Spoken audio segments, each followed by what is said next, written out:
I have a friend who often says sorry before she asks a question. Sorry, can you repeat that? Sorry, what is that about? I find myself doing it sometimes as well. What are we saying sorry for? Are we apologizing for wanting to know more?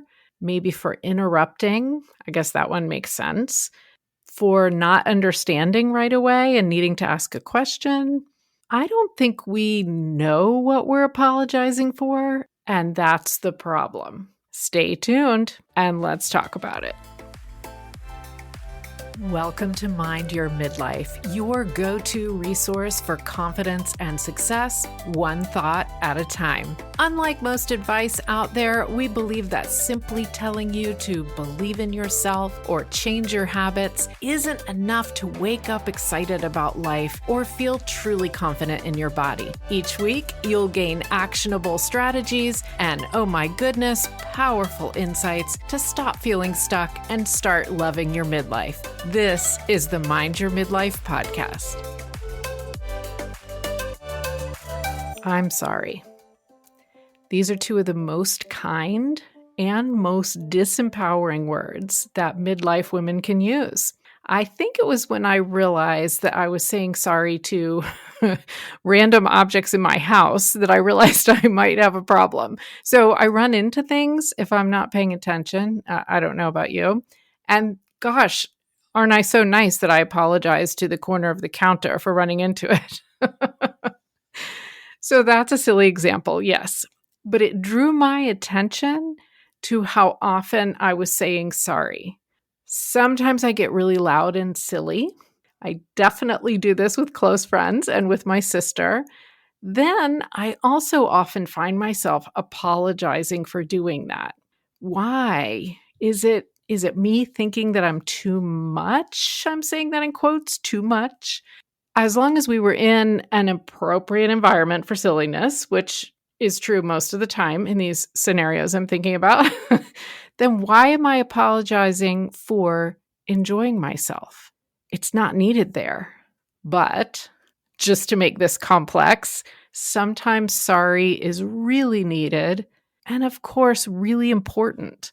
As a parent of adult children, I have messed up and I have overstepped sometimes, and I needed to make sure to say that I was sorry, even when they were younger. My mom actually once told me, I think I was a teenager when she told me this, it feels about right, that she had always made sure to tell my sister and me she was sorry if she had messed up because her mom never once, not once, said she was sorry. Now, there's more to that story, as you might imagine, but wow, that was a powerful moment for me. So, should we say we're sorry? But are we really sorry? If we're saying it before we ask a question or because we're acting differently than someone else is, don't we have the right to do that? Let's talk about it. So, when I was preparing for this episode, I wanted to know, do women say I'm sorry more than men? I know most of the listening audience is midlife women, so this is something that is top of mind for us. I found a study that was conducted at the University of Waterloo in Ontario, Canada, and it confirmed that the women who participated in the study really did apologize more, and not just more, significantly more than the men in the study. They found that these women seemed to find that they needed to apologize for behavior that the men never even thought to apologize for. So the women had like a lower bar, maybe a lower threshold for what is bad behavior and when do I need to say I'm sorry. A lot of things are going to be over that bar. I'm confused as to whether that's a lower bar or a higher bar. Anyway, I think hopefully you know what I mean.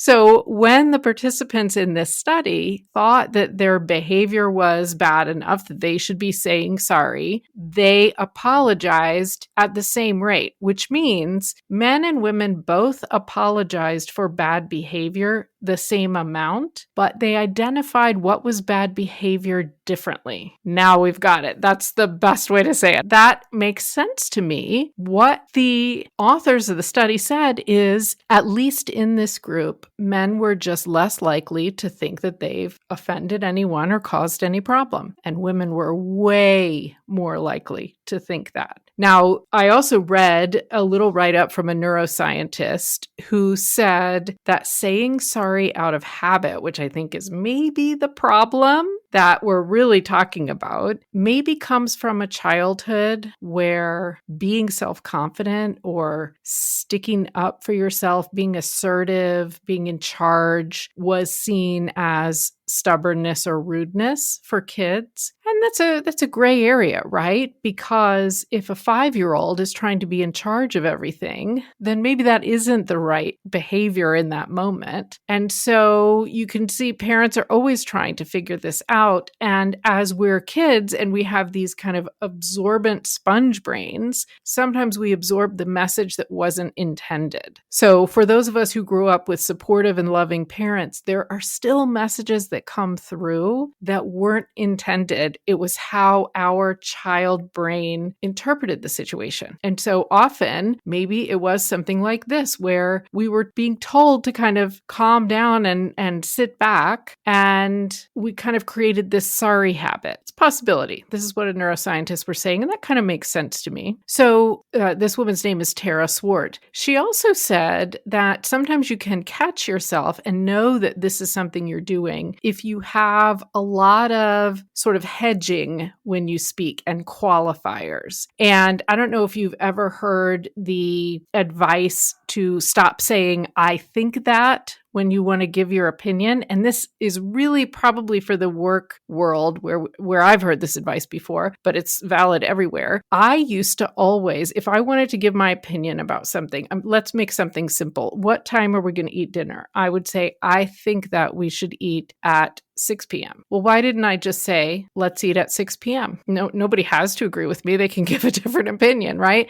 It's adding that I think that is a little bit hedging. It's a qualifier, and it's kind of along the same lines. So we don't want to teach kids this. And if you listen to episode 5 with Nellie Harden, you heard us talking about related topics. So make sure that if you haven't heard episode 5, go back and listen. I'll link that in the show notes for you, because of course we want our kids to grow up to be strong and kind and free thinking and express their opinion. And sometimes maybe that message doesn't always come through. So let me get back on track here. Saying sorry and thanks, for that matter, we'll get to that in a minute, I promise, can be used appropriately and can be used inappropriately. And as women, what this study was saying and what I see when I kind of observe myself and other people is we tend to lean to the inappropriate end of that spectrum. We tend to apologize too much, whether it's just a habit of speech or whether we actually are classifying our behavior too stringently. We're doing it too much often. So the good uses for saying sorry.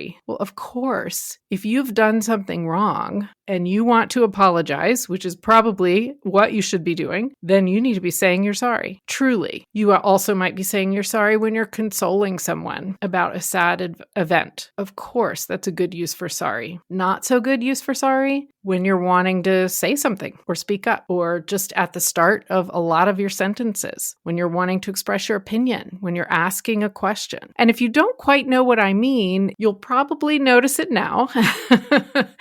There are a lot of us who will do a thing where we'll say, sorry, but I don't think I would like it that way. Or, sorry, what was that again? Or, again, those are simple examples, but I think you'll recognize it. So I'm going to give you an idea about a way to kick the sorry habit, but let's just first talk a little bit about this other word that sometimes can be problematic, and that's thanks or thank you. So obviously, I'm not going to tell you not to say thank you. Saying thank you and showing appreciation and gratitude to people is really important. In fact, way back in season 1, in episode 3, when this podcast was called OMG Teach Me, that episode was all about the lost art of thank you notes and how powerful they are and how powerful it is to actually speak the thank you, right in that case, to people to give that message of gratitude. That is still one of the top downloaded episodes of that period of the podcast. I'll put the link in the show notes. So if someone gives you something or helps you out or advises you or gives you an idea or is kind or hosts you, thank them. There are so many reasons to thank people.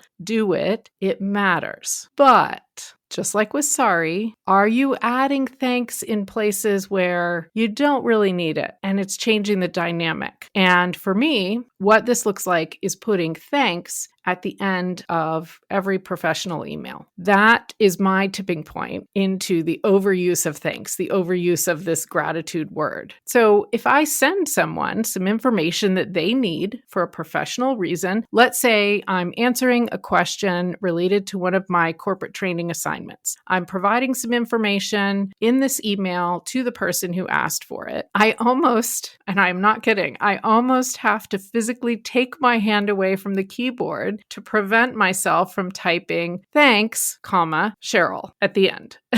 But why? What am I thanking them for? I was the one in this example providing the answer to a question or some information they asked for. They should thank me potentially, but why am I saying thanks? What am I expressing gratitude for? And so in this context, when you're saying thanks as just a word that has been thrown in to have a spot, saying thanks reduces our power. It communicates, believe it or not, subconsciously that the person you're communicating with has a higher status than you do. And I'm betting that that's not what you necessarily want to communicate. You, as a midlife woman, have a lot of life and a lot of experience at this point. Own that. So, have you recognized yourself in any of these sorry or thanks examples? Are you thinking maybe you want to communicate something differently? If you're not, that's fabulous. If you are, I have some examples for you. So, I gave this topic to my Pod Squad group recently, and I asked for their input about sorry and thanks. Can you overuse it? Is it good? Is it bad? I love this group. Overwhelmingly, they said thanks is good. No one in the Pod Squad thought that you could overuse thanks. So maybe, because I think you can, maybe it's just that one sort of professional ending the email or overdoing it in an email example that I think is a little bit suspect in terms of overuse of thanks. Otherwise, we want to be grateful and we think it's appropriate. I agree. Now, sorry, on the other hand, wow, we had some strong feelings on that one. 2 pod squatters, is that a word? 2 pod squatters mentioned that they had grown up with a dad who would never say sorry, never said sorry. And of course, this brings me back to my mom telling me that her mom never said sorry to her. And one of them pointed out that she thinks it has caused her to say sorry way too much to other people as an overreaction. And I fully get that. It's like we're being extra nice to kind of counteract the bad vibes. We tell ourselves we need to do the opposite. We need to do the different thing. We were hurt by this thing, so let's really go the other direction. And of course, we might take that too far. Another person in the group commented that sorry is absolutely essential for mending a relationship when you've wronged someone. 100% true, but it has to be sincere and it needs to be timely. And I thought those were really good points because people can tell if we're apologizing, but we don't really mean it, right? You might have been on the receiving end of an apology like that. It really does have to be sincere. Otherwise, don't bother. And the timely point was a good one. So the person who said this, she said she doesn't buy into the old adage that it's never too late to say you're sorry. It could be too late. Now, this one's interesting. Could it be? What do you think? Could it be too late? Waiting longer and longer from the time something happens that you should apologize for or someone else should apologize for certainly could make the healing process or the reconciliation process more difficult. Absolutely. And I'm going to point you back to the forgiveness episode with Catherine Giovanni. That's episode 2. Again, I'll put it in the show notes. And gosh, what if it was suddenly truly too late? You know what I mean? One of the two people who should be apologizing to each other is gone. Those are regrets that none of us want to live with. So timely is a very good point. Now, on the flip side, and this is what I was imagining, maybe some people would say, this is really what I want to get across today as well. A couple of women in the Pod Squad said that sorry absolutely can be overused, almost as a filler word. And I like that term because maybe we kind of use it like we would just use What we should really do is not use the sorry and not use the and just pause and then say what we wanted to say. If we have a question, ask the question. Don't interrupt people. Maybe take a minute, make sure no one else is talking, or raise your hand or whatever is the appropriate for the situation you're in. But we don't need the sorry or the or the so in front. I'm really guilty of that one. So I use that a lot. I'm about to use it again. So Let's pull this together. The most powerful piece of understanding sorry and thanks and should I use it and when do I use it and how do I use it is recognition. Hear yourself. Notice. Ask yourself why you use those words. Sorry is the particularly disempowering one if it's become a habit. Are you sorry? That's my question for you. Are you sorry? Are you apologizing? Is there a good reason that you're apologizing? If so, then please do say it. If not, stop it. And changing a habit always, no matter our age, no matter what we're doing, no matter what type of habit we're talking about, changing a habit always starts with recognizing the behavior that we're doing now. So if you start recognizing, when am I doing this? Is this the best use of sorry or thanks or not? You're on your way already to making a positive change. The biggest question I get about this from coaching clients is how to break the sorry habit. And breaking a habit is always about recognizing and then replacing with something else. So recognize what you're doing. Catch yourself. Notice without judgment. The last thing I want you to do, and I will say this over and over and over on Mind Your Midlife because our brains are powerful. The last thing I want you to do is berate yourself or tell yourself you're an idiot because you are saying sorry all the time. Just notice without judgment and then start the process of replacing that with something empowering or positive. Now, in some cases, a cold turkey approach maybe is needed. Maybe you just need to take the word sorry out of your vocabulary unless you are in a situation where you really messed up. I have an interesting idea for you because I'm saying replace it with something empowering or positive. What if you could reword this? And I have heard other people suggest this before, so it'll be a good reminder. What if you could replace sorry with thank you when there actually is moderately a need to apologize? And let me explain because that's kind of a confusing statement maybe. So let's say you're a little bit late to a meeting. Instead of saying, sorry, I'm late, which would be appropriate, but we're trying to break your sorry habit, maybe you could say, thank you for waiting. Do you see the difference? It feels a little different. Let's say you suddenly realize that you've been kind of taking over this whole conversation, and maybe that wasn't quite the right thing to do. Instead of saying that, sorry, I shouldn't have been talking so much, let me let you talk, maybe you say, thanks for listening. It changes the energy. So what we're saying is if you have something minor, something small that you probably should apologize for, and you're in the process of trying to break this sorry habit, maybe use gratitude, assuming they're going to forgive you. That's what the thank you is about. We're assuming that the person you should apologize to, again, this is a minor thing,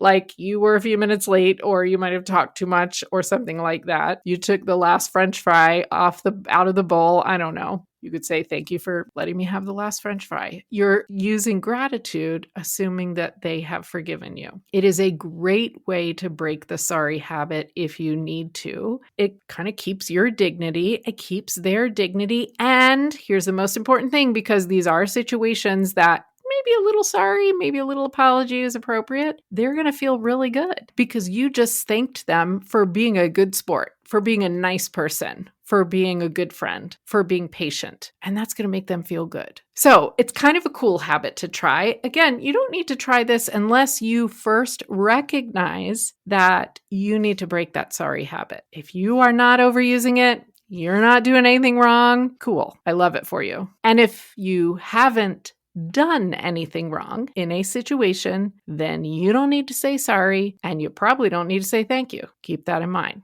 Recognize what you're doing, and then reach out to me. I'll give you the link for this too, CherylPFisher.com/coaching. Let's do a free coaching call, because if you're finding yourself struggling with this, there may be some deeper issues here. Let's talk about it. I would love to do that with you. Okay, so today's OMG moment for me is that saying sorry is often not actually about being polite or apologetic. It's about making yourself smaller to make someone else more comfortable. And the key to changing the habit is to notice the habit. Hold on to that. Let it swim around there in your brain a little bit. Now, you heard me mention the Pod Squad. I would love for you to come hang out with us. It is a Facebook group of amazing women. I share behind the scenes updates, extra tips and videos. We have some fun discussions. There'll be lots more coming. I'll put the link in the show notes, of course, but you're going to go to facebook.com/groups/Mind Your Midlife Pod Squad. Pretty easy to figure out. And if you're listening to this show on Apple Podcasts, it would mean so much to me if you'd take a moment, leave a 5-star rating and a short review. I know more midlife women would love to know about this podcast, and every rating and review tells that algorithm, show this to more people. All right, as we wrap up, make sure you hit the follow button, because on the next episode of Mind Your Midlife, my guest and I are going to be talking through how our chronic stress during this period of life is affecting us in perimenopause and menopause. And she has such a simple solution. Make sure you listen in. And oh my goodness, let's keep creating confidence and success one thought at a time.